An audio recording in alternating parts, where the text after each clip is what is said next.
Hello friends, कैसे हैं आप सब। तो आशा करते हैं बिल्कुल अच्छे होंगे। तो आज हम एक यूनिक टॉपिक लेकर आए कि श्राद्ध पक्ष में स्नान का कितना अधिक महत्व है। तो आपने देखा श्राद्ध पक्ष चल रहा है, तो इसमें ये चीज़ें हम ज़रूर है कि हम आपके साथ ज़रूर डिस्कस करें। तो श्राद्ध पक्ष में जैसे होता है कि क्योंकि इसमें शुद्धता और पवित्रता होना बहुत ज़्यादा ज़रूरी है।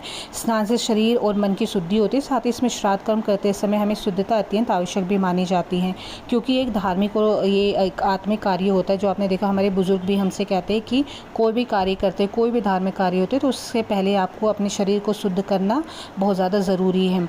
तो साथ ही क्या होता है कि इसमें पूर्वजों की भी कृपा प्राप्त होती है। तो आपने देखा, पौराणिक मान्यताओं के अनुसार भी ये चीज़ें हैं कि स्नान करने से क्या होता है, श्रद्धा भाव से अगर हम पितरों का तर्पण करते हैं या पिंडदान करते हैं, तो वो उसको स्वीकार करते हैं, उनका आशीर्वाद हमें प्राप्त होता है।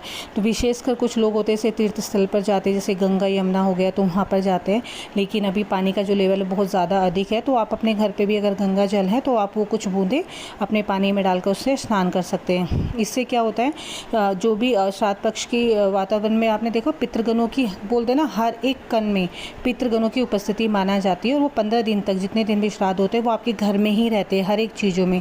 तो स्नान करने से और भी जो नेगेटिव एनर्जी होती है, नकारात्मक ऊर्जा होता है, वो दूर होती है और आपके शरीर में एक सकारात्मक ऊर्जा का संचार होता है। और प्रातःकाल में तो अगर आप ब्रह्म मुहूर्त में स्नान करते हैं, वो तो विशेषकर लाभकारी होता है। साथ ही जो व्यक्ति श्राद्ध कर्म करता है, उसके लिए नियमपूर्वक स्नान करना आवश्यक होता है, ताकि कर्म पूर्ण रूप से सिद्ध हो सके और उसके पितृ भी तृप्त हो सके।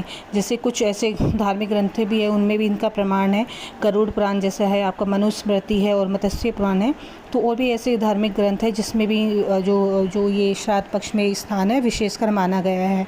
और साथ ही बहुत से ऐसे स्नान है जो कि बहुत ज़्यादा ज़रूरी है, जो मैं जितना मेरे को पता है मैं वो आपको बताती हूँ। जैसे कुछ गंगा स्नान है, तो ये सबसे ज़्यादा क्या होता है, हमारे पितरों के मोक्ष के लिए अच्छा होता है। साथ ही आप जो भी जल में आप स्नान करते हैं, तो उसमें आप काले तिल मिला सकते हैं, जिससे पितृदोष निवारण दूर होता है, शनि दोष भी दूर होता है। और कुशा डालकर स्नान करने से जितने भी श्राद्ध कर्म से जुड़ा जितना शुद्धिकरण है वो होता है।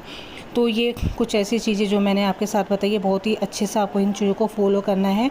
और साथ ही क्या होता है कि कुछ ऐसे नियम है जो आपको श्राद्ध पक्ष में फॉलो करने चाहिए, जैसे कि रोज़ सूर्योदय से पहले उठे, तिल कुशा और गंगा जल आदि डालकर स्नान करें, और स्नान के बाद पवित्र होकर भगवान और पितरों को ध्यान करके श्राद्ध और संकल्प करें। साथ ही घर में शुद्धता और सात्विक भोजन बनाएं, झाड़ू पोछा आदि ठीक ठाक से करें, धूपबत्ती करें और गंगा जल का छिड़काव अपने घर में ज़रूर करें। और किसी भी तरह का कलेश करने से, तामसिक भोजन से, इन सब से बचें जितना भी हो सकता है। और रोजाना कुशा के आसन में बैठकर तर्पण करें, और अपने जो भी जल आप अपने पितरों के लिए आप अपने बनाए हैं, उस पवित्र जल में आप तिल डालकर ओम पितृभ्य नमः का आप तर्पण कहते हुए तर्पण कर सकते हैं। यदि संभव हो सकता है तो आप किसी भी पवित्र नदी या सरोवर में भी पिंडदान कर सकते हैं। तो ये हमारी कुछ चीज़ें